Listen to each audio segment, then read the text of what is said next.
Sistem persyarafan. Sistem persyarafan adalah jaringan kompleks yang terdiri dari sel-sel syaraf, neuron, dan jaringan pendukung yang berfungsi sebagai berikut. 1. Mengumpulkan dan mengelola informasi dari lingkungan. 2. Mengontrol gerakan tubuh.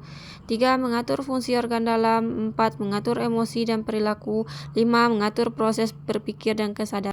Beberapa bagian otak dan fungsinya. 1. Otak besar, mengatur berpikir, memori, dan gerakan tubuh. 2. Otak kecil, mengontrol keseimbangan dan koordinasi gerakan.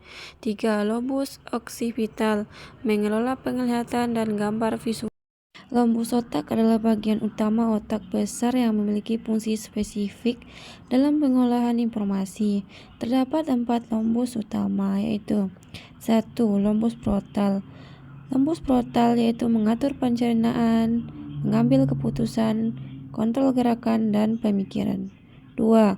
Lombus parietal.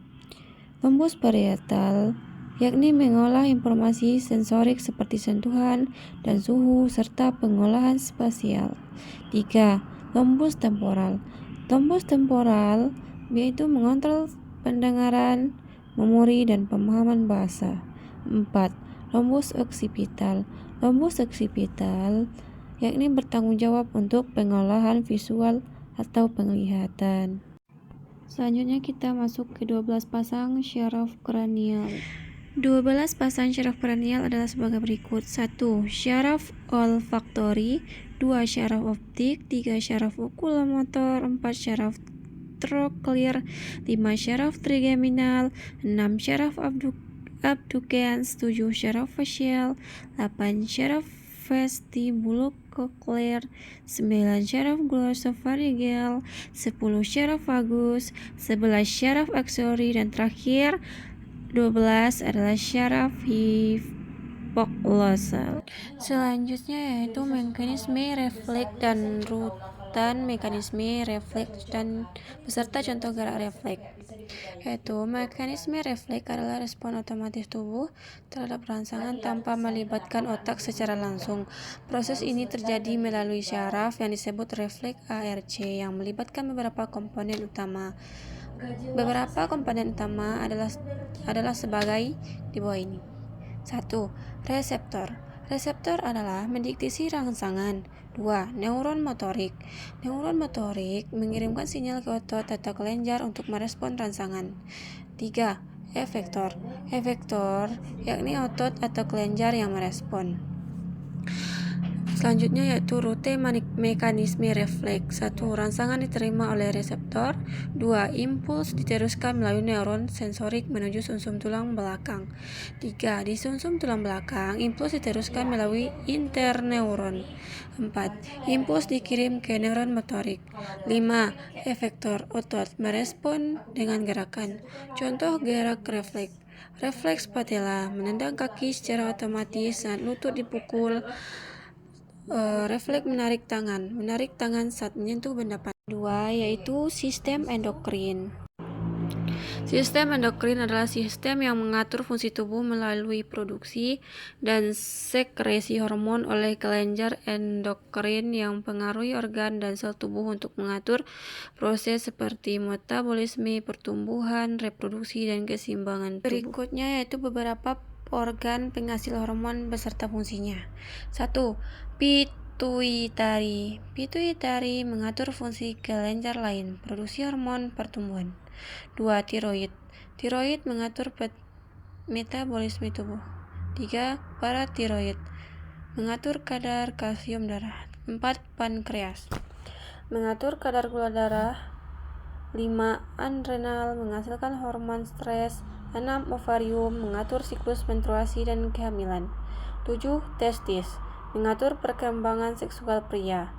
8. Plasenta mendukung kehamilan. Kita masuk ke sistem ketiga yaitu sistem reproduksi.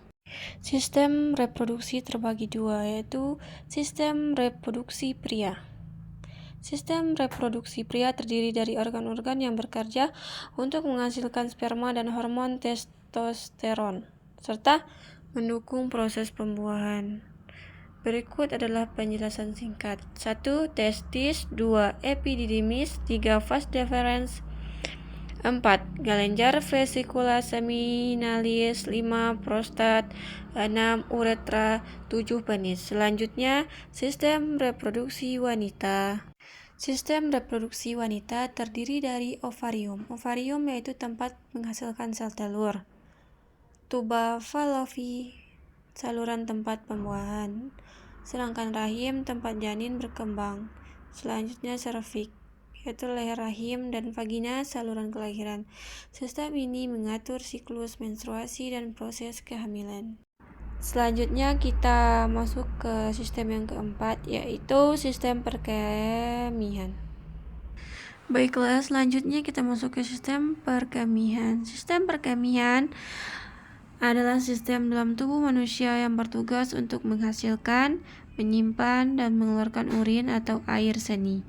Fungsi utama sistem perkemihan adalah untuk mengatur keseimbangan cairan dan elektrolit.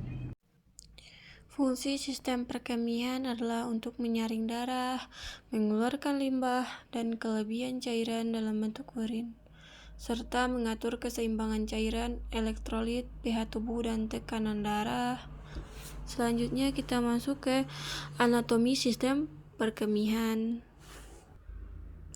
Sistem perkemihan manusia terdiri dari organ-organ yang berfungsi untuk memproduksi, menyimpan, dan mengatur urin. Berikut adalah bagian-bagian utama sistem perkemihan. 1. Ginjal, organ yang bertugas untuk menyaring darah, membuang limbah, dan mengatur keseimbangan cairan tubuh. 2. Ureter, saluran yang menghubungkan ginjal dengan kandung kemih, membawa urin dari ginjal ke kandung kemih. 3.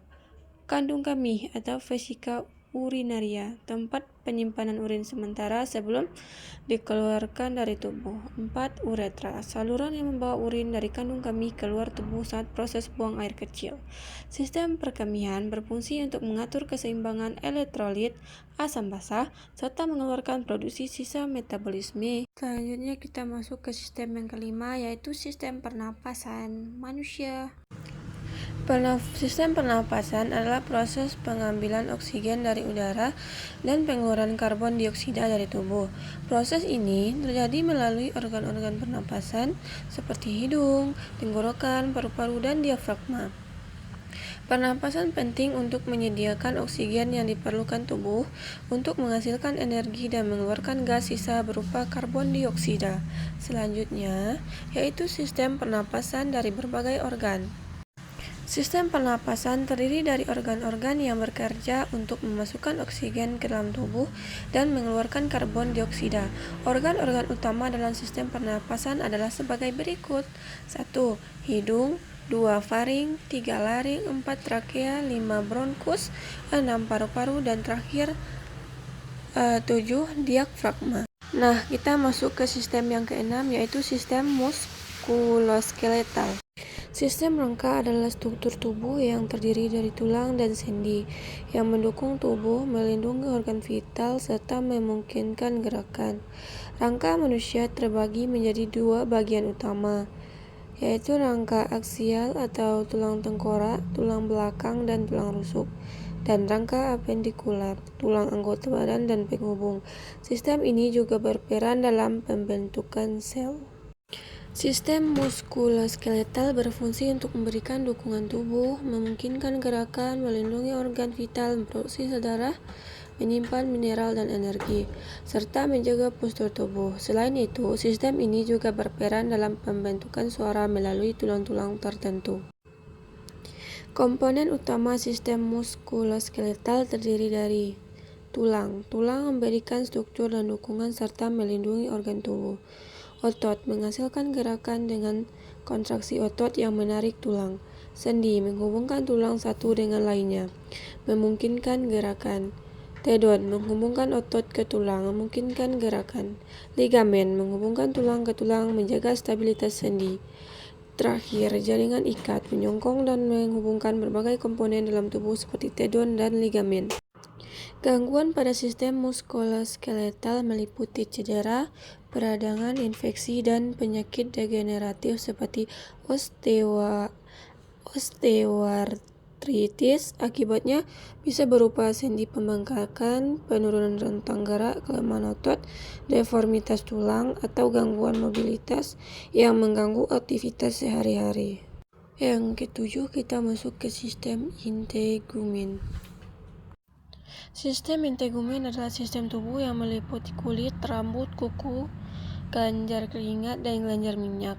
Sistem ini berfungsi untuk melindungi tubuh dari kerusakan fisik, infeksi, serta membantu mengatur suhu tubuh dan memungkinkan persepsi sensorik. Struktur anatomi kulit manusia terdiri dari 3 lapisan utama. 1. Epidermis. Epidermis adalah lapisan terluar yang berfungsi sebagai pelindung tubuh dari kerusakan, infeksi, dan kehilangan air. Epidermis mengandung sel-sel penghasil melanin yang berikan warna kulit. 2. Dermis.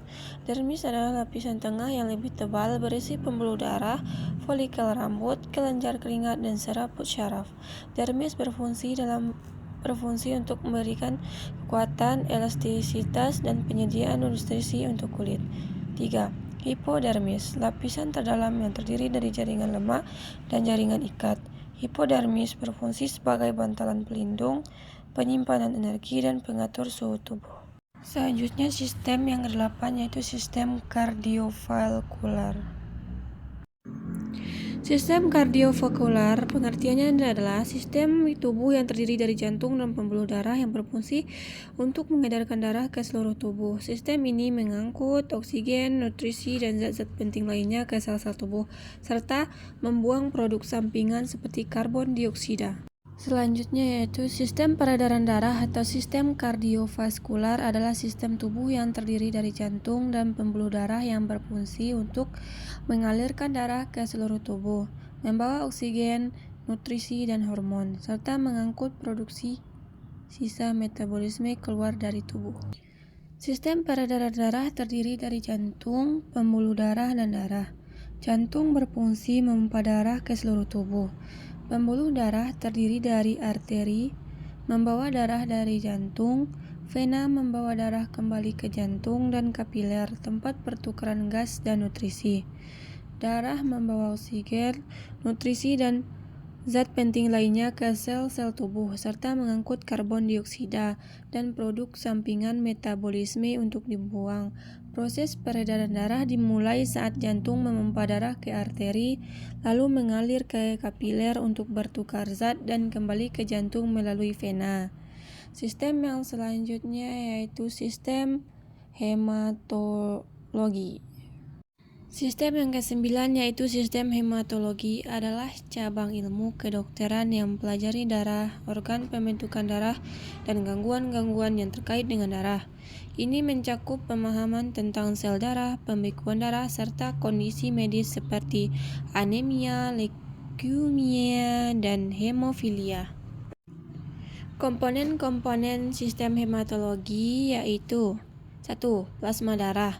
Plasma darah adalah cairan kuning yang mengandung air, elektrolit, protein seperti albumin dan globin, hormon, dan produksi sisa metabolisme. 2. Sel darah merah, eritrosis. Sel yang mengandung hemoglobin berfungsi mengangkut oksigen ke seluruh tubuh. 3. Sel darah putih, leukosit. Sel imun yang membantu melawan infeksi dan penyakit. 4. Trombosit, sel kecil yang berperan dalam proses pembekuan darah untuk mencegah pendarahan. Selanjutnya kita masuk sistem yang terakhir guys, yaitu sistem pencernaan. Selanjutnya sistem yang terakhir yaitu sistem pencernaan. Sistem pencernaan adalah serangkaian organ yang bekerja sama untuk mencerna makanan, menyerap nutrisi, dan mengeluarkan sisa-sisa pencernaan.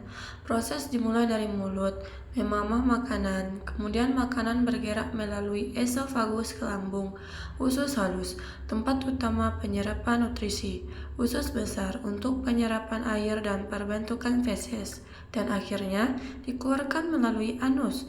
Organ tambahan seperti hati, pankreas, dan kantong empedu juga berperan dalam proses pencernaan. Fungsi sistem pencernaan adalah 1. Mencerna makanan, 2. Penyerapan nutrisi, 3. Menyerap air, 4. Membuang sisa-sisa, 5. Yang terakhir, mendukung kekebalan tubuh.